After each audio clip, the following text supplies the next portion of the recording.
welcome to week 4 of Brighter Financial Futures for Our Special Needs Children. This is a collaboration between Vista Points and Strategic Financial Partners. Today we will be talking about resources and opportunities. Finding the right resources that fit your child's need is very beneficial to the development of your child. We hope we can help you find the right fit. If you have any questions, please press the hand button and I will call on you at the end of the presentation. I will turn this over now to Bill to introduce our panelists. Enjoy, y'all. Good day, everyone.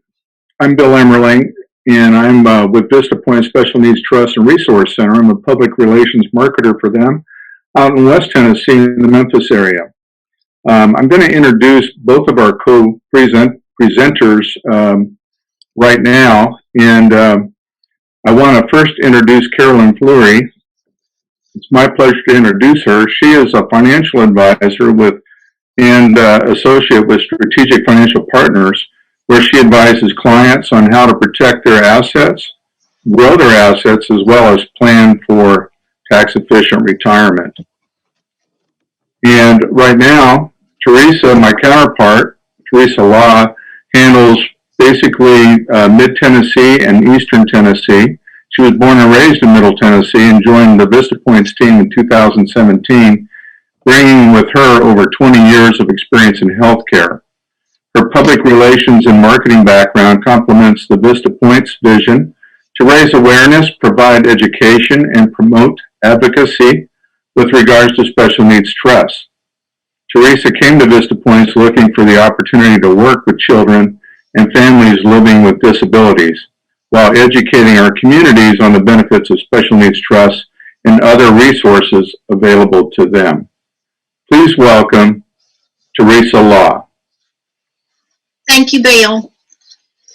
We are very pleased to be here, both Strategic Financial Partners and Vista Points Special Needs Trust. Thank you for joining us.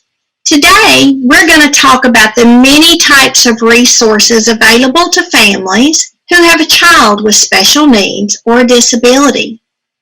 When I state a child, our focus is on any age child from an infant on into their 20s.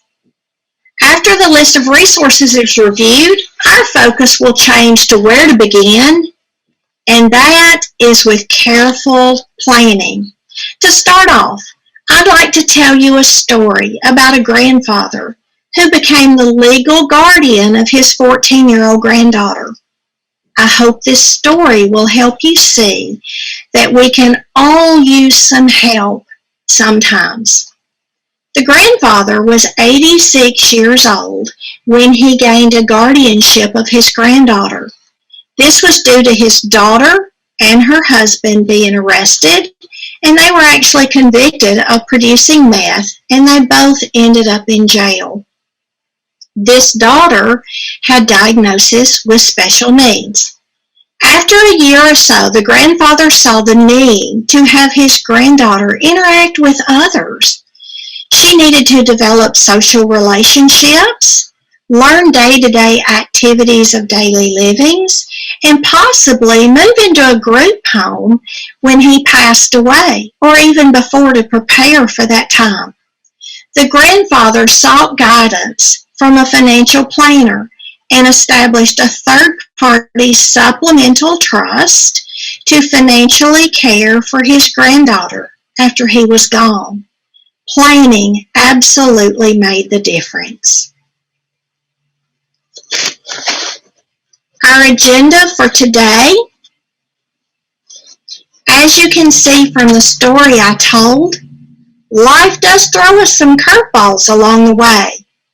It is how we deal with these situations, what we learn, and how we are able to help our loved ones that can turn a bad situation into something productive, proactive, and ultimately provide your loved ones with the ability to live a good quality of life.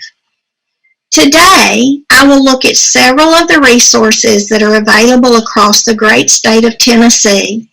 These resources are not all-encompassing.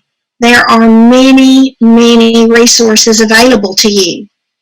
With a little research, you can find some wonderful organizations that can help you, such as Respite Care, adult day centers, training, education, employment, camps, therapies.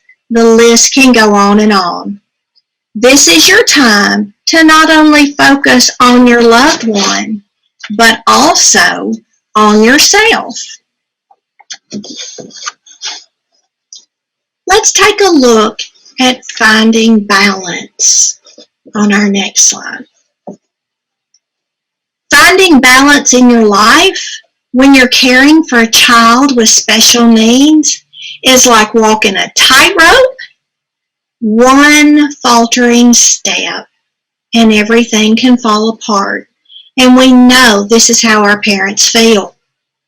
However, if we can help with proactive research and a never give up attitude, you can have that me time and also provide good quality care for your child. Let's talk about Denise, who is a mother of a special needs son who is 8 years old. Denise works during the day, and while she works, her mother takes care of her son. The grandmother wanted to take the boy swimming so that he could get some exercise. In fact, they both kind of needed a little exercise for themselves. The grandmother worked out with a local community center to bring her grandson to swim during off time at the center. She wanted to do that because he's equipped with a special helmet that helps him hold his head up. His life jacket didn't quite look normal, but it was normal for him because it had a harness that allowed his grandmother to handle him and the suit. The suit helped keep the boy upright. This reduced the ability of his head going in the water and scaring him. I cannot tell you the difference that this exercise time made for the boy and his grandmother. Each of them talked with people and the community center. They had fun playing in the pool. They enjoyed that time together. They got some much needed exercise. But the benefit also came in the evening. The boy's appetite was better. And guess what? He slept soundly, which allowed his mother, who worked long days, to get much needed rest as well. I'd like to take a look at some of the general resources that we have on our next slide. There are a couple of general resource sites that provide a wealth of information, and we know that these are great opportunities for you to go to. We hope that these are new to you, that we're giving you good information, and that you will find them beneficial. Kids Central is a great website to learn about many different types of support the organization has for you and your child. Tennessee Disability Pathfinders is a wealth of information. Have time. Get on your laptop, have something to drink, and spend an hour or two being able to check out all the resources that they have available for you there. Review them in detail. I am confident that going to these resource centers will help you find much needed support for you and your loved one. Let's talk about some of those resources. Let's go to our next slide and talk about Respite Care. Everybody needs a break from one time to another. Not only does a break give you the ability to recharge your battery, but it also gives your child a chance to be out and to do things they may not do at home. They begin a different environment, and in that, the child may find the opportunity to grow into new learning of different things, and to interact with others. The outcome is usually good, and both parties benefit from that break. Then we have Care for Children on our next slide. Tennessee is blessed to have the Tennessee Respite Coalition. This organization assists individuals to take respite, to take a break. It gives you the ability to recharge while you can use a trusted individual to care for your loved one. Adult day programs are also something that you should check out. In Nashville, Centennial Adult Day Services provides excellent service to those that attend. A variety of daily care needs are met while they're there, but they also have entertainment and activities that stand out as a benchmark for other organizations. We also have Paige Robbins Adult Day Services. That's a gym, and it's in the Memphis area. This organization focuses on the overall well-being of the client, keeping each one of their participants in the swing of life. Our next slide will address older children. As children age out of the system, we often find parents looking for resources. Things that they've used for years are now gone. Often, we'll see that young adult become bored and act out, and the family doesn't know where to turn. There are programs for children and teenagers with special needs. These programs can provide continuing education for individual growth, training for self-improvement, maybe potential employment to continue their overall growth and opportunities in life. It is important for all people to feel that sense of purpose. You just may be surprised at how much your child feels better, behaves well, and gets involved in an outside activity that is incorporated into your child's life. You'll be surprised, and often so is your child. They love being treated like everyone else. Let's move into training, employment, and education in our next slide. We have 3 very terrific programs in Tennessee that work with children and young adults in an effort to help them be all they can be. Prospect Inc., whose corporate office is located in Nashville but provides services throughout Tennessee, will help with employment of people living with disabilities across the state. They also have services related to places to live and continuing education environments. The Sertoma Center in Knoxville, Tennessee, works with clients living with a disability that have special needs to achieve their fullest potential. Then let's go to Chattanooga with Siskins Children's Institute. They help their clients who are living with a disability to improve their quality of life. All 3 of these programs can give your child an extra boost to be the best he or she can be. On the next slide, we also have continuing services with Lebron Children's Hospital in Memphis, well known for children with needs that are far beyond what we routinely see in our communities. They have a wealth of services in their clinics that are available. You need to check out their website and see if they have resources that will help you. Visit their website, click on the specialty clinics. Make that a good time to educate yourself. Summer camps are always fun. And on our next slide, we can take a look at specialty need clinics that will provide amazing adventures for those that will remain with your child for their entire lifetime, and you as well. Some camps will provide overnight sessions, while others are only day camps, whichever suits your child. The enjoyment and the activities that they will participate in will be new experiences and help your child grow socially as well as becoming more independent. A camp will give a much needed break to you and your child. A young girl convinced her parents to let her attend an overnight camp. It was just a 2-night camp. She was 13 years old and she was paralyzed from the waist down.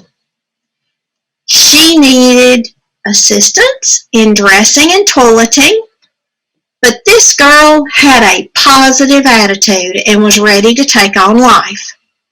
She personally trained her camp assistant to help her with her personal care needs, which included a colostomy bag that needed to be changed and checked. She also taught her how to help her dress so that she would be dressed for success for the day. She helped her learn how to help transfer her from her wheelchair even to a motorized boat so that she could go fishing. After camp was over, one of the things the girl told her parent was refreshing and wonderful. She said, "I was treated like a normal teenager, not someone with a disability." The young girl was elated, and her parents were as well. We also know on our next slide that camps can be a wonderful experience. Not only does the child have an opportunity to spread his wings and grow, it also can give parents that much needed rest.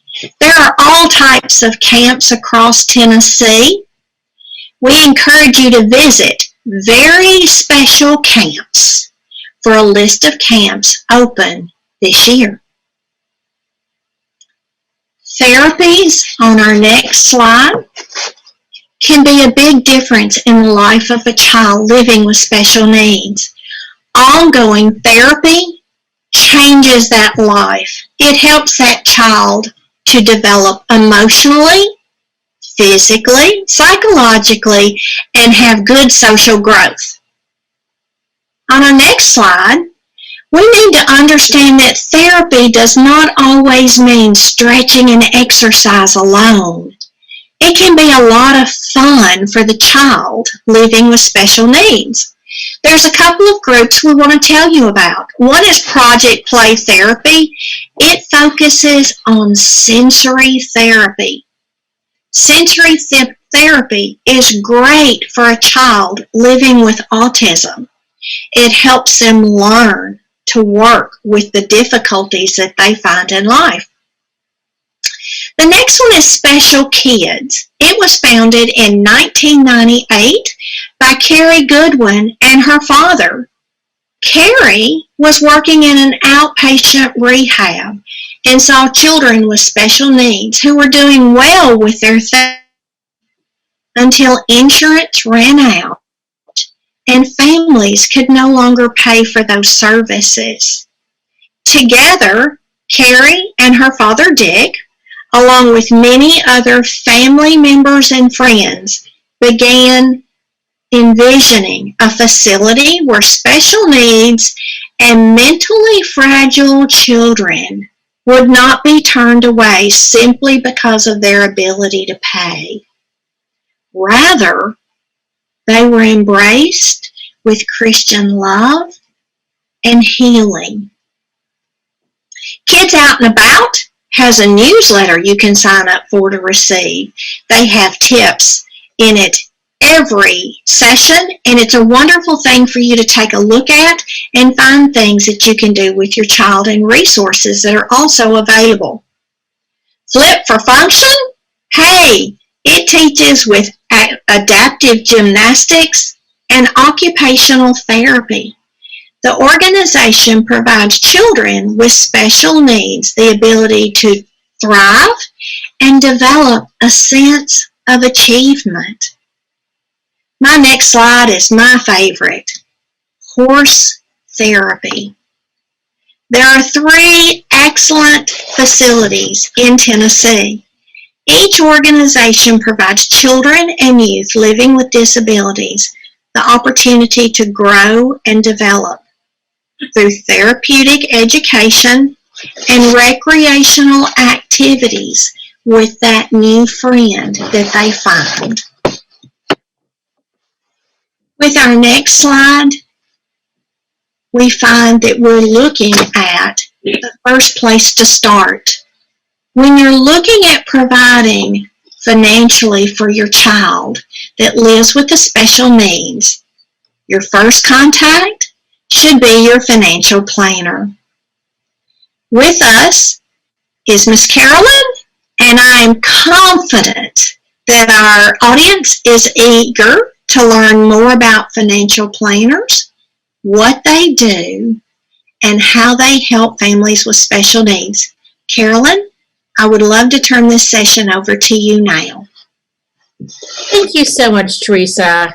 So educational on your part, and even day to day I'm learning so much more. So thank you so much. Yes, so my name is Carolyn Fleury. I'm a financial advisor, and as we all know, people living with a physical, mental, or intellectual disability, they need extra care, not just emotionally, physically, but financially as well. So what I do is I help families with this, whether it's a child, a loved one, whatever it is, help plan for the future. Because when you have a loved one in your family with a disability, you need to plan even more so. And you need to start today. And I recommend, one, creating a team. It takes a village to raise a child with disabilities, to plan for the future, to make sure you don't run out of money. So I recommend that, you all out there, get your team involved, whether it's Vista Points, myself as a financial planner. I rope in also accountants and legal teams as well, because it's important. Believe it or not, 80% of people do not have a comprehensive plan in place. And that's just for people with special needs and disabilities.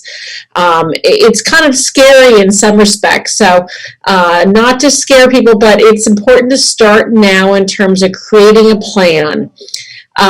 Because the fact is, we're not going to all be around. So we all have our plan in place as to how we want to live our life and how we want our children to live our life with special needs. Whether it is getting a massage or going to the art classes or going to those special camps. What I help do is I help create trusts, put money in to make sure you do not possibly jeopardize any kind of federal funding you might be eligible for, so that your loved one can live the life they want and that they can live the life even if you're not around, and continue that lifestyle. Housing is the #1 expense for adult children with living with special needs, and so we can create ways of working those special needs trusts so that they're funded properly, so that they can still be eligible for the government subsidies they're entitled to, and they can live the life they want. So my whole thing is, create a plan to enable your loved ones to live the best life they can. Implement the strategy with the help of your professionals, and then most importantly, review and update either on a quarterly, at least annual basis, making sure the beneficiaries are updated. But life happens, and so when you work with a financial advisor, I encourage you to make sure, whether it's me or somebody else, you revisit that as things happen, because life happens, life changes, and you need to keep updating your plan. So get that plan in place, and I'm here to help with any questions. Thank you. So now I'm going to turn it back over to Bill. Thank you, Carolyn. It's my job really to kind of give you a summary about Vista Points. And much like the organizations and resources that Teresa covered, Vista Points Special Needs Trust and Resource Center is a nonprofit organization. We offer trustee services and we provide trustee administration. So a special needs trust may be a financial tool that your child can benefit from. By using a professional trustee, the money in the trust is managed to protect the child's government benefits while allowing the child to purchase items or services in an effort to live a good quality of life. There are really three basic types of special needs trusts. The first one is called a first party or self-settled special needs trust. This is when the beneficiary themselves actually sets up a special needs trust. Maybe that beneficiary suddenly comes into a great deal of money through an inheritance from a loved one, or maybe a court settlement, life insurance policy. All of a sudden, you need to think about protecting those government benefits. So a first party special needs trust is where that beneficiary can go. And when I talk about beneficiaries, I'm talking about the person who is living with the physical, mental, or intellectual disability. The second, and probably the most common special needs trust is the one that I was familiar with, and it's called a third-party trust. This is when either a parent or a grandparent, a relative, even a friend wants to gift financial resources to the beneficiary. And a lot of times it's done through a regular trust. Upon the deceased leaving this world, that gift is made available to the beneficiary. And sometimes you can actually have it kick in while you're living as well. A third-party trust has helped one of my good friends very greatly, and was so thankful that they put it in place. Lastly is the pooled special needs trust, and I'm going to borrow a little story from Teresa to help you imagine what a pooled trust might look like. So you're in an Olympic-sized swimming pool, right? That is the pool, and everybody is on an individual floaty. Not my words, Teresa's, but it creates a mental image that everybody can understand. So you're all in the same pool, and each floaty represents a separate account. So your monies are held separately, but they are combined with other people's funds so that they are invested and hopefully earn a greater interest rate or a return on the investment, combining those assets. So a special needs trust is a legal contract under federal law, and that federal law was established back in 1993, called the Ombudsman Act. In order to actually execute that document, we do need to have attorneys involved, and we can help you through that process. We know what a good outcome looks like, and we have helped literally thousands of people down this path. So an attorney in fact, or an advocate, that would be a family member, conservator, guardian, or a power of attorney, is responsible for assisting in the daily oversight of the welfare of that beneficiary, the person living with a physical, mental, or intellectual disability, or having a special need. So that leads us to a final story that I want to relate to you. So there are so many stories that Darlene could tell about families. She's been with the company probably 14 years now, and who have been living with special needs. There is, however, one story that stands out to her. It was 14 years ago that Darlene Kemp, our executive director, met this young man that you see on this slide.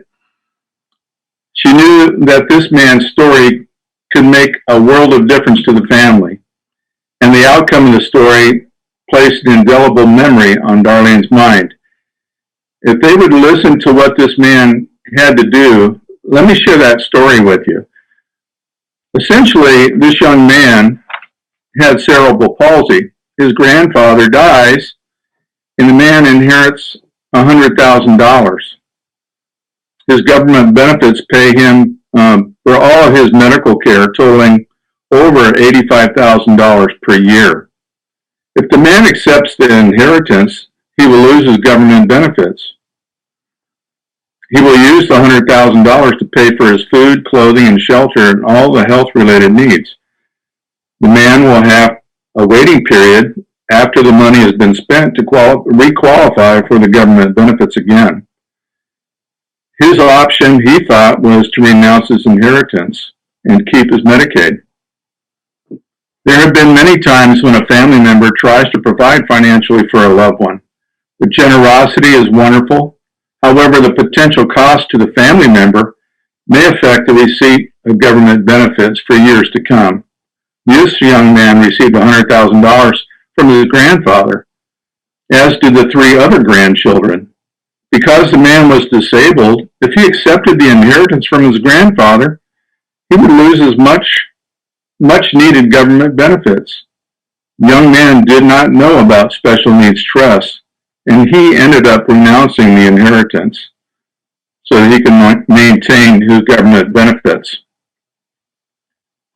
Later, much later, he was at a conference where Darlene was speaking, and Darlene was relating what a special needs trust was all about and how he could protect his government benefits by creating a special needs trust. Of course, it was too late for him, but he came up to Darlene after the seminar and said, "Are you telling me that if I had not resigned my inheritance and put it in a special needs trust, I could have kept my government benefits at the same time and used those monies to raise my quality of life?" And she said, "That's exactly what I'm telling you." And he relayed to her that, please, whenever you get the opportunity, relay that situation to other people so that they're aware there are things that can be done. So planning is everything. Don't put it off. What you can do today, your decision can be life-changing for someone. And now it gives me great pleasure to introduce Diane Smith. And Diane is the executive director of an organization called Spreading Sunshine. It's also a nonprofit based in Memphis, Tennessee, that serves families whose children have critical or chronic illnesses or special needs. Spreading Sunshine sends sunshine boxes to children all over the country and provides services to families in Tennessee. Diane is married to David, who is the executive pastor of New Hope Christian Church, and they live in Bartlett, Tennessee. They have 4 children, 2 adult daughters, and 2 sons who still live at home. Diane has worked in the nonprofit industry for over 30 years at a cancer research center in Ohio and another nonprofit providing housing for families with seriously ill children. She has a passion to walk with families and to help provide needed resources to parents caring for their child. I met Diane as a result of attending a networking organization called Talk Shop. During a breakout session, a fellow sponsor, Nita Black, once she found out what I did, she said, "Wow, I need to introduce you to Diane Smith, her organization Spreading Sunshine." And that was well over a year ago. After meeting with Diane for over 2 hours, I was truly blown away by her enthusiasm and well thought out marketing plan and the staff she had put together. I found out that there were so many wonderful and generous people who wanted to help families with special needs in any way. Spreading Sunshine has a very unique way to provide support and lift spirits all over the country, and their growth has been phenomenal in just a few short years. I'll let Diane Smith provide all the details with regard to her organization, but it is safe to say that she has a way to effectively communicate and market to potential sponsors, both corporate and private alike, and promote her organization to potential volunteers. Her focus in assisting families of children with special needs of all types of disabilities, from Down syndrome, brain injuries, heart conditions, etc., working very closely with Lebron Children's Hospital prior to COVID-19. And I would like to welcome Diane Smith to our presentation. Diane? Thank you, Bill. It is such a joy to be here, and I'm so grateful that we met through NITA.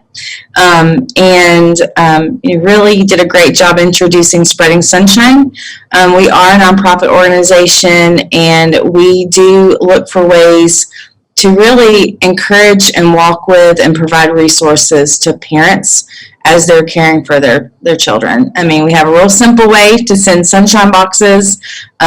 We also nationally support families for a full year, and especially this past year during COVID, man, that was such a wonderful thing to be able to every month send a special package to families. And they've talked about how important that was in this, especially this past year.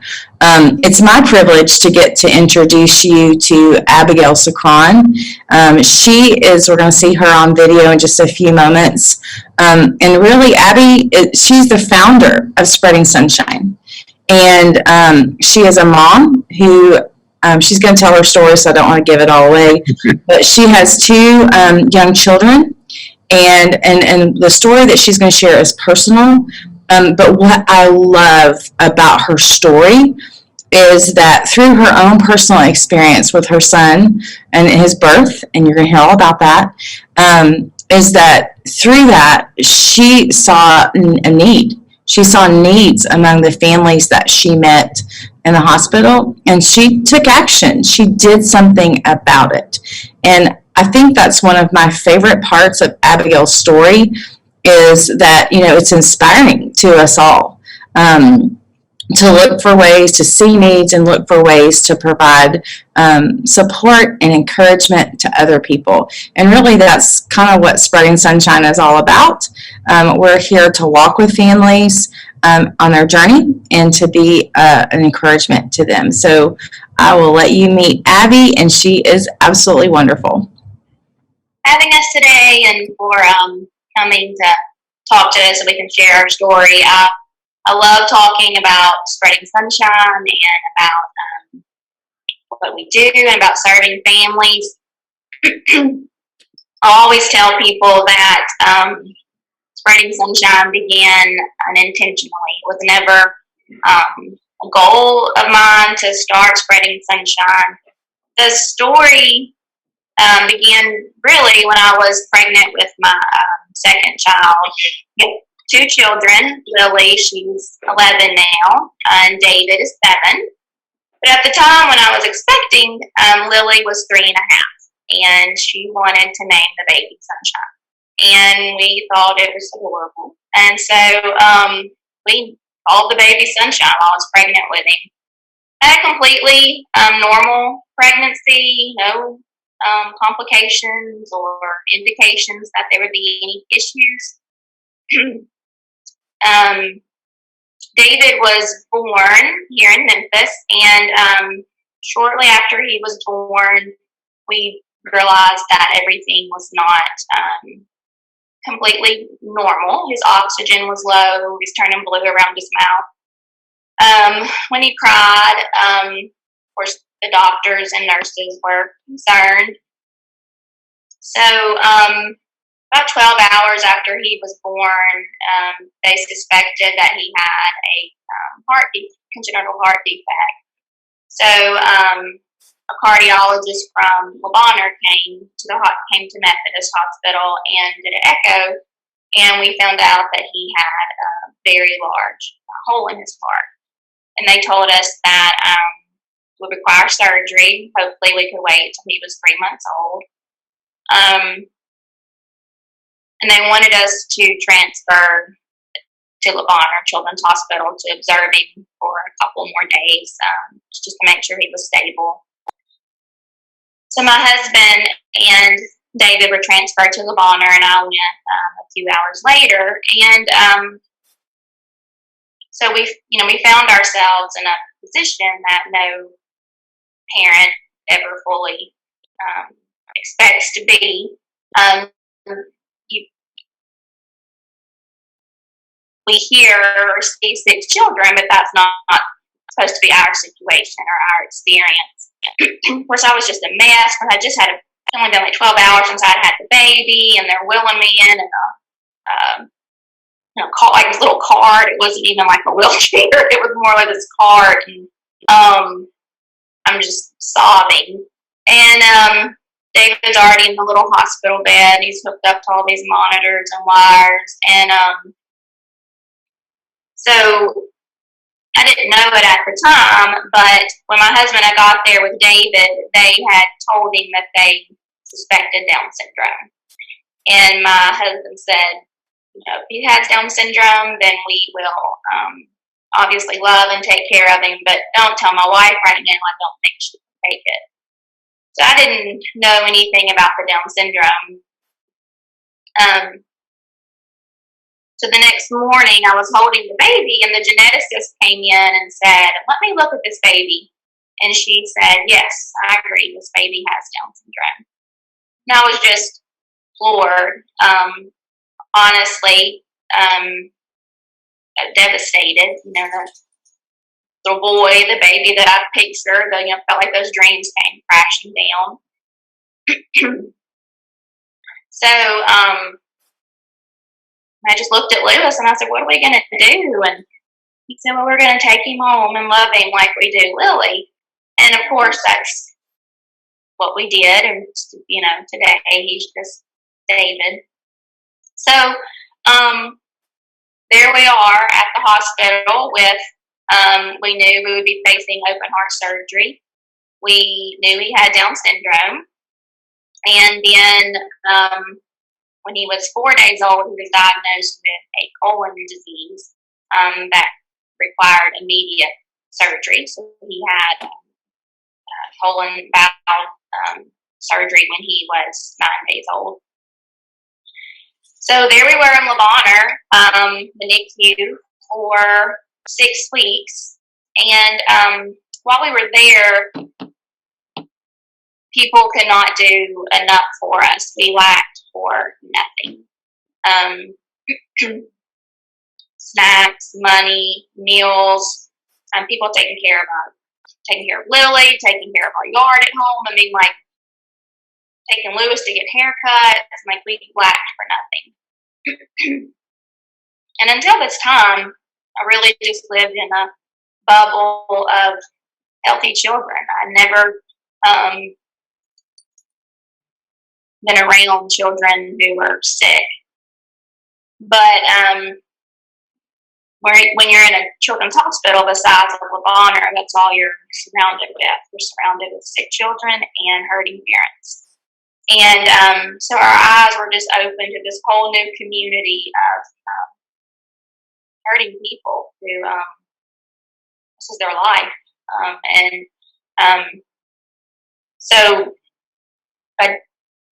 But a hurting community who did not have a lot of the parents did not have the same support that we did. So it just awoke this desire to hopefully one day be able to give back to that community. So once we got home and settled down, that's kind of where the Sunshine Box came from. Do you want me to go ahead and go into that, or? Okay. All right. So I was feeding the baby late one night, and so at this point, he's 6, 8 weeks old, and we're still calling him Sunshine. His name is David. I'm not sure if I've actually said that, but so I'm feeding the baby, and I was scrolling through Pinterest, and I saw the idea of a Sunshine Box, and I thought, oh, I love that. That's such a neat idea, and it was just a box that was themed in yellow and orange items, but just the idea to brighten someone's day. So I thought, oh, well, that's something I can do from home and involve Lily in, and can send to somebody, and a way to give back to somebody that's experiencing a medical issue or in the hospital. So the next day we went and shopped and filled this box with all kinds of happy, encouraging items. And this particular box was going to a little girl who was having her 4th open heart surgery. So, and she and her mother were in the hospital, so we filled it with hospital-friendly items too. But we packaged it, shipped it, and then a few weeks later, we decided to do it again, and I sent a box to a mother who, in a similar situation as I was, an unexpected Down syndrome diagnosis, and I just wanted to encourage her in that particular part of the journey. And so we did another box, and then this time I posted about it on social media. And the next morning I woke up and I had several messages in my inbox that on Facebook that from individuals who have seen it, that they had loved the idea and that they would like to send the Sunshine Box. I was like, well, wow, that's really neat. And I wanted to do it in honor of David. So I said, well, let me see if I can find somebody so you can send a box to. So I did, and then messages kept rolling in, and so that was 6 years ago. And after a few months, I had to end up asking some friends of mine to help. I just couldn't keep up with it all. There were so many boxes going out. And then met Diane, and here we are, still serving families and sending sunshine boxes and doing lots of other things to serve families.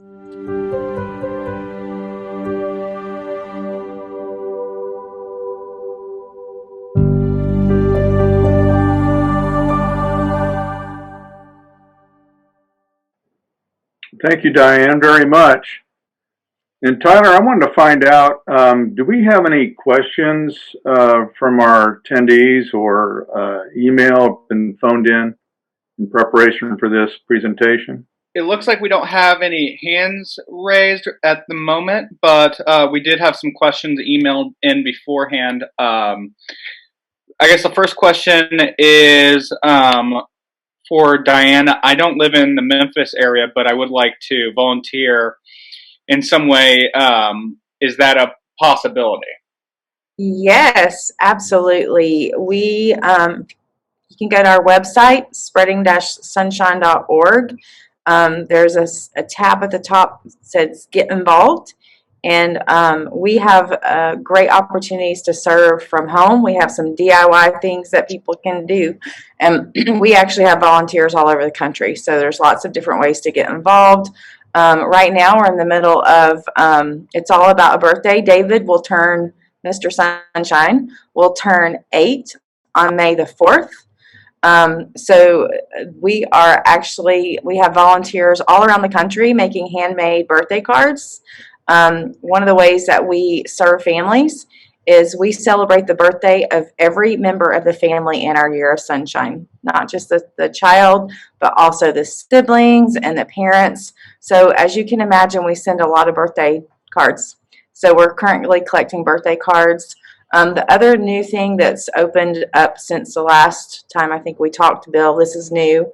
Our local social workers from Lebron and St. Jude are actually referring families to us who their children might be on hospice or palliative care. And we are throwing dream birthday parties. So we just threw a birthday party for a little girl, Jamie, a couple weeks ago. And her dream was to have a car that she could drive. She's turning 8. And to also have a carnival-themed birthday party. So we got our volunteers, our donors, and our community partners together, and we threw a big party for her family and extended family, and it was just a gorgeous day. So it's all about the birthday. So absolutely many ways to volunteer. That's very heartwarming. Oh, yeah. Here's another question. Which one of y'all do I call to get resources? I think that's to everybody. I'll tag team on that one first, Tyler. Any of us welcome a phone call to us, and you see the numbers for Vista Points and Strategic Financial Partners on our thank you slide. The resources that we gave today, especially Tennessee Disability Pathfinders, has a wealth of resources, and they also have people there to answer those phone calls that are specifically related to resources for children or adults with disabilities. So that is a number one, ought to be on your speed dial on your cell phone, but we all welcome that phone call, and we'll do our very best from Memphis to Nashville to the Knoxville area to try to find the resources for you that you are looking for. So I hope that helps. Perfect. And then I guess this one is for Strategic Financial Partners. How much money do you need to start planning for my child's future? That's a great question. Bottom line is there is no minimum. You can start with as little as $10, $50. I would say, take a look. Let's look at your whole financial plan and see what we can carve out, and see what your goals are as well. Going back to what kind of life do you want your loved one to live, and prepare for those what ifs. But there is no minimum. So happy to sit down with whoever wrote that question to talk about the details of how much you can afford. I never recommend my clients going into something that makes them financially strapped and uncomfortable, but planning for the future, again, going back to the whole thing, planning for the future, especially when you have a special needs child, is so important to start today. And you've got resources here, and we can help make your family lifestyle, your loved one, a much better life. Nice. All right. I guess if there's no more questions, I want to thank everybody for attending these 4 weeks. It's been fantastic. And don't be a stranger, y'all. Everybody here that's on this call is here to help you and be a resource for y'all. So everybody have a great weekend. We'll see y'all later. Bye.